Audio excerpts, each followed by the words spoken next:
This is VOA Africa.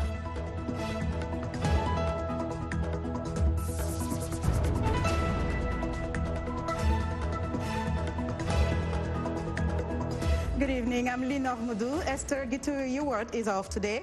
It's Wednesday, July 24th. This is Africa 54. Zimbabwean government workers feel the heat of high inflation.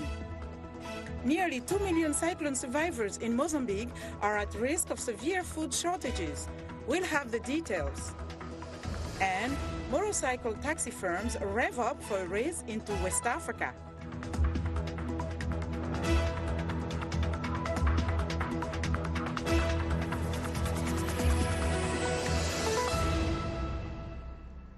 Anguish is building among Zimbabwean government workers who say they are being squeezed by inflation, which is now running at an annual rate of 175% in the southern African nation. Some workers are even asking to live in their places of work to cut down on the cost of rent and transportation. Columbus Mavunga reports from Harare. 31-year-old Mnyaradzi Masiwa is a high school teacher in Harare.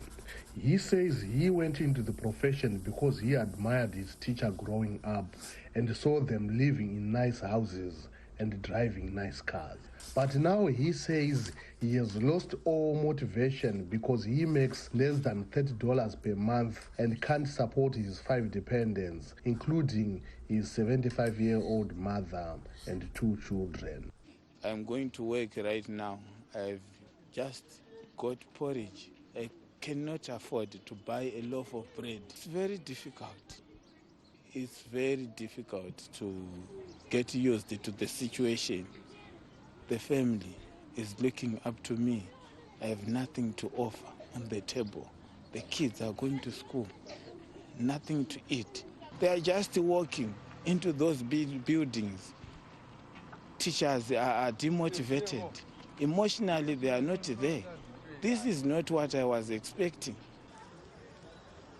The Zimbabwe Congress of Trade Unions has warned of possible strikes unless the government does something to arrest inflation, which is putting the cost of food, housing, and transportation out of many workers' reach. Masiwa, however, says he believes a strike will justify a heavy-handed government response. If we try to demonstrate or to organize strikes, we are being tortured. We are being abducted. So it's becoming difficult to organize ourselves. So in that situation, we no longer have hope. When we cannot organize ourselves, even to negotiate with the government, they already know the situation we are in. The government of President Emmerson Mnangagwa says it is aware of the workers' concerns and is working to address them. We need the people to be patient. We are coming from many years of economic stagnation, and that must be known. And that needs to then be corrected through a long process of correcting our economic fundamentals, and that is happening. The government's Austerity for Prosperity program has resulted in reduced expenditures and a rare budget surplus in recent months. But it also cuts down subsidies for essentials such as electricity and fuel.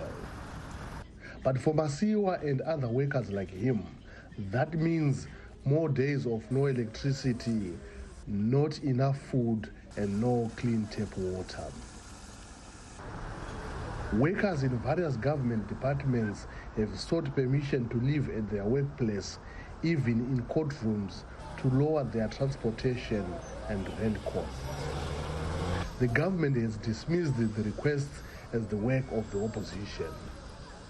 Columbus Mavunga for VOA News, Harare. Between 1 and 2 million people in Mozambique are facing food insecurity after 2 cyclones hit earlier this year, killing hundreds of people while wreaking widespread destruction. Over 67,000 children in the country need nutritional support, with the majority already acutely malnourished. That's according to the Integrated Food Security Phase classification results. Cyclone Idai and Cyclone Kenneth struck just 6 weeks apart, causing major damage in cities and villages, extensive loss of life, and large-scale destruction of infrastructure. Experts are warning that Mozambique's food security situation is expected to further deteriorate during the lean season between October 2019 to February 2020. Peter Rodriguez explains. We're helping them clear land and pay them with food. We're helping them doing small irrigation canals. We are helping them to basically have plant nurseries, do some programs in terms of forestation. These are the things which will develop long-term resilience in the areas where people are settling down. An emergency UN appeal for Mozambique following Cyclone Idai received less than 50% of the $282 million requested, while donors at a pledging conference in the cyclone-ravaged port city of Beira raised more than $1 billion for reconstruction, but still less than 50% of the $3.2 billion Mozambique says is needed. As Mozambique works to rebuild after the devastation caused by the two major cyclones, authorities are also encouraging trade and investment in the country. Joining me now is the ambassador of Mozambique to the United States, Carlos dos Santos. Ambassador dos Santos, welcome to Africa 54. Thank you. Thank you for having me. It's great for you to be here. First of all, let me ask you where things stand in terms of the recovery process in general. Yes, following the pledging conference that happened in the city of Beira, the government of Mozambique had already established a dedicated office to work on needs assessment and what needs to be done. And now that we have the funds pledged, we are now in the process of receiving those funds. The disbursements are happening, some faster than others. Okay. We have the World Bank, which has a big office in Mozambique that is providing funds. The United Nations is providing funds, okay, and bilateral partners. And all of those are working with this dedicated office to make sure that they start rebuilding schools, hospitals, bridges, and make sure that communications can start to happen. And this is happening, and we saw the report about food insecurity. Yes. What is the government doing? Because as the report says, the time frame between October and February will be critical. Yes. As you know, the government made sure that they would save lives, okay, and they would have people in safe areas and help them rebuild their houses. And these people are also being provided with food assistance. But beyond that, the government is working with partners, World Food Program, other agencies, development aid agencies, to make sure that peasants that can farm receive seeds in good time, okay, so that they prepare the next season. Before that, they will definitely depend on food aid. And this is something that the government has been working on, and the Institute for Disaster Management, yes, has been working on contingency measures, and dedicated funds are provided to assist the people who will be needing help in food aid. Because when we hear about money, about funds, $3.2 billion is what Mozambique has asked for to help in this process. $1.2 billion were raised. There are people behind. When we talk about numbers, data, there are people. How does this money trickles down to the people? That is why the government of Mozambique decided to establish a dedicated office, okay, to look at what happens first and second and third. Because first you have to make sure that the people are in safe areas. And next you have to make sure that they have hospitals and schools so that children can go to school. And then make sure that they have food. And on the basis of the available amounts now from the 1.2 billion, things will start to happen. And for the reconstruction, you have to have tenders so that companies can bid and provide the services that are required. And this is what is being done.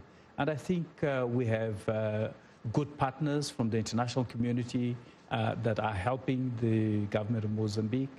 And there is also a movement internationally, including here in the United States, where communities, Mozambicans here in the United States, non-governmental organizations are organizing themselves to mobilize additional funds. For instance, on Sunday, I'm going to New Jersey to participate in a walkathon that is being organized by We Love You Foundation. Okay. It's based in Korea, but it has offices here. And they organize this every year. This year, they are mobilizing funds to help Idai. So we see this type of initiative that are helping, because there is a gap there between 3.2 billion and 1.2 billion. So now I know that huge gap indeed. Recently, the government the country hosted the U.S. Africa Business Summit organized by the Corporate Council on Africa. And is it a way to really help in that pathway into recovery? Yes, indeed. The development of the country will depend on how much investment, domestic and international investment can happen in the country. And the government of Mozambique co-organized the U.S. Africa Business Summit with the Corporate Council on Africa precisely to bring investors from all over Africa, from the United States, to discuss investment opportunities for Mozambique, but also for the continent at large. And that summit was a resounding success because the U.S. government was represented at the highest level.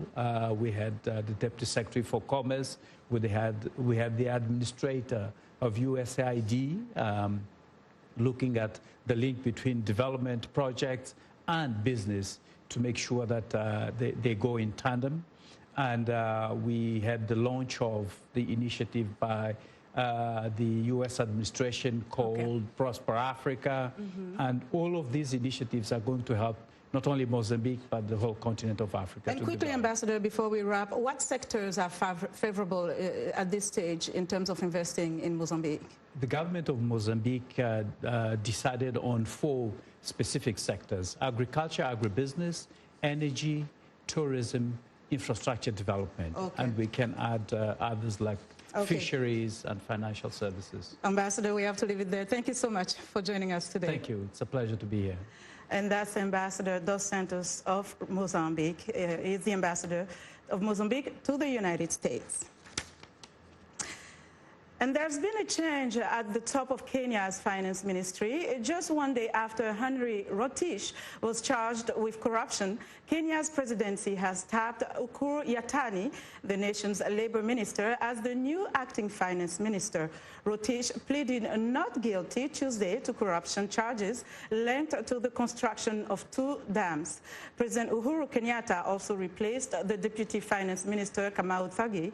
Both Rotich and Thagi have been released from custody on bail. Rotich is due back on court on August 8th. Ugandan musician turned politician Robert Kyagulanyi, also known as Bobby Wine, announced Wednesday at an event in Kampala that he's running to become president of Uganda in 2021. A longtime critic of President Yoweri Museveni, the 36-year-old pop singer, has rallied the support of Ugandan young people with his music about social justice. In 2017, Wine rose to political prominence when he won an election to represent a district near Kampala as an independent candidate. However, Wine faces treason charges along with other opposition politicians for allegedly stoning the convoy of President Museveni in August 2018, charges he has denied. Meanwhile, Wine accuses government security forces of torturing him while in custody, charges that government officials deny. We're excited to hear what you think about Africa 54. Join the discussion on Facebook. The address is Africa 54. We're also streaming our broadcast live on Facebook. Please watch and share our show with your friends. Also check out our headlines 24/7 on voaafrica.com. Still to come, motorcycle taxi firms battle for business on the streets of Lagos.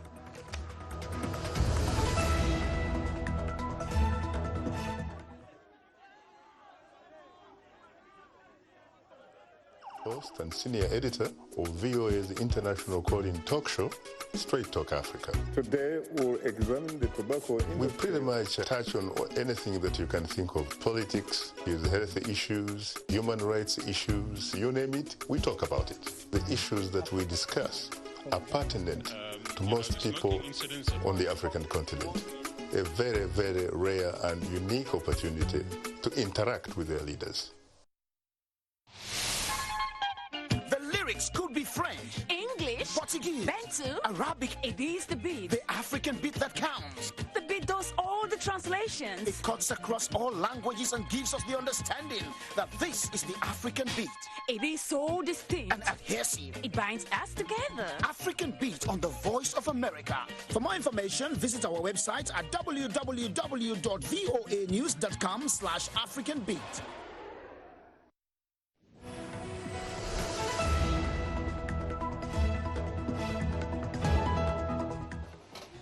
I'm Clara Frank, and here's what's trending. Stanley Okinyi's day starts early as he sets off to take his young daughter to school in the Nairobi slum of Kibera. His daughter, Happy Bosibori, was born without disabilities, but at the age of 3 she had meningitis, leaving her without movement or speech. Okinya goes around the slum, collecting other disabled children to take them to school. 40 youngsters rely on the transport he provides. Without Okinyi, most parents would be forced to carry their children on their backs because it is almost impossible to push a wheelchair through the unpaved, winding alleyways. Research done by the National Coordinating Agency for Population and Development and the Kenya National Bureau of Statistics found that only 67% of disabled children get a primary education. Less than 1/5 or 19% actually complete their secondary education. Next up, like other summer camps, Ailey Camp helps its participants to learn valuable leadership skills. But it has something others probably don't: rhythm. Ailey Camp was founded in 1989 in Kansas City, Missouri, by world-renowned dancer, choreographer, and director Alvin Ailey. In addition to teaching the students dance, the camp introduces them to the visual arts, creative writing, and other communication skills. It also teaches them how to eat well, resolve conflicts, and become leaders. The 6-week camp provides professional dance training for middle school students in 10 states who might have academic, social, or family challenges. And finally, these women are attending a workshop in Brussels, learning to self-produce eco-friendly, non-toxic cleaning products. The Naturally Brilliant course is organized and hosted by Belgian nonprofit organization Alma Sana. Over the past 3 years, the organization has made it its mission to teach people how to prepare zero-waste home and beauty products that are both good for the planet and for human health. A concern for the environment and a search for sustainable local alternatives are the reasons that prompted the co-founders to start the company. The basic ingredients for a clean home can easily be purchased for low prices in many local stores. And that's what's trending today.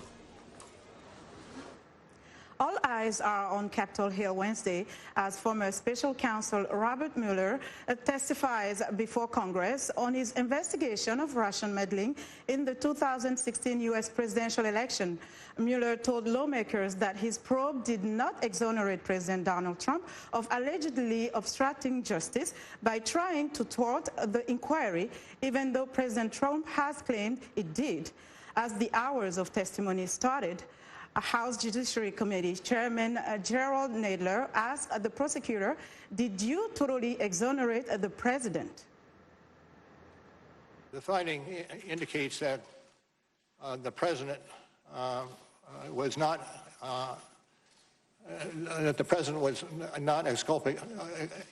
exculpated for the acts that he allegedly committed.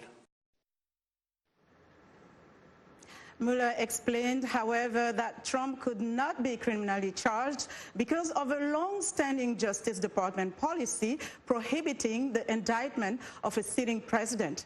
Mueller says his team unsuccessfully tried for a year to reach agreement with Trump to give live, face-to-face testimony, but the president only answered some questions in writing.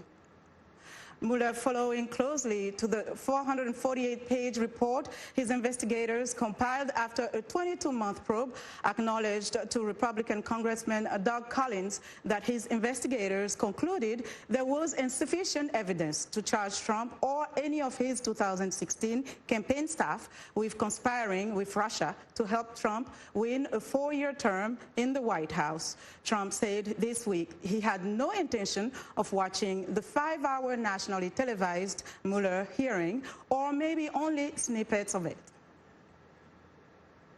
Now, U.S. Congresswoman Ilhan Omar of Minnesota, who has been the target of some of President Donald Trump's fiercest attacks, is calling on supporters to confront racism and false accusations, while at the same time remaining focused on defeating Trump in the 2020 presidential election. Omar spoke to Muslim American Democratic activists Tuesday as the president continued his attacks against Omar and 3 other Democratic congresswomen of color for what Trump has called their unpatriotic criticism of the U.S. Here's VOA's Brian Padden. At a Muslim caucus event in Washington Tuesday, Congresswoman Ilhan Omar vowed to continue fighting for the rights of Muslims in America. Because if we don't fully confront it and push people, we're going to be stuck here for another generation or two. The Minnesota Democrat, along with fellow Congresswomen Rashida Tlaib, also a Muslim American, Alexandria Ocasio-Cortez, and Ayanna Pressley of Massachusetts, have been denounced by President Trump for what he called unpatriotic comments. He also tweeted they should go back where they came from. Omar, a Somali refugee who came to the U.S., is the only one of the group not born in the country and has been the target of Trump's fiercest condemnations. At a recent rally, the president accused Omar of blaming the U.S. for the September 11th, 2001 attacks because she once referred to the Muslim terrorists involved as some people did something. The crowd responded by chanting, "Send her back." Omar also stirred controversy in February when she suggested in a tweet that rich Jewish American donors have too much influence over U.S. policy towards Israel. She later apologized after being rebuked by Democrats and Republicans alike. At the White House Monday, while meeting with Pakistan's leader, Trump continued to criticize the 4 congresswomen. Well, I think they're very bad for our country. I really think they must hate our country. In Minnesota, Omar was greeted by cheering crowds following Trump's attacks. Among her supporters at Tuesday's event was Khizr Khan, a Pakistani-American father of a U.S. soldier killed in Iraq, who at the Democratic Convention in 2016 criticized Trump's anti-Muslim rhetoric. The world and this nation looks up to you to lead. You have been chosen. Your time has chosen you. Omar says she is disgusted that because she is Muslim, many assume she is sympathetic to Islamic terrorists and extremists. As Muslim legislators, we are constantly being asked to waste our time speaking to issues that other people are not asked to speak to. Most of the president's criticisms of the congresswomen, analysts say, are false or misleading and meant to energize his white supporters in advance of the 2020 presidential elections. Brian Padden, VOA News, Washington.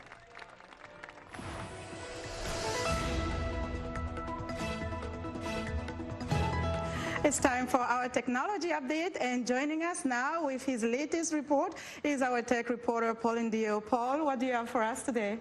Thanks, Lino. Motorcycle companies are expanding in West Africa thanks to the backing from investors betting on the sudden rise of the two-wheel taxi firms in East Africa. Can this be replicated elsewhere in West Africa?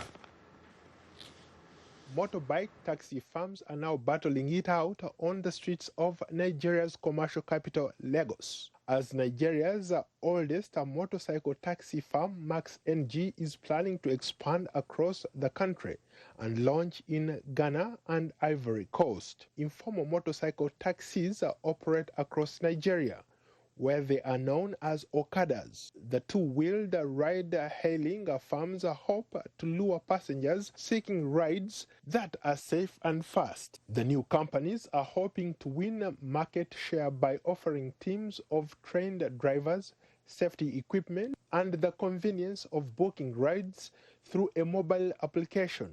And some are also looking to turn their ride-hailing apps into a one-stop mobile shop, offering a host of services from e-payments to deliveries and insurance. If I have a complaint, I can always go to Gokada website and lodge my complaint there.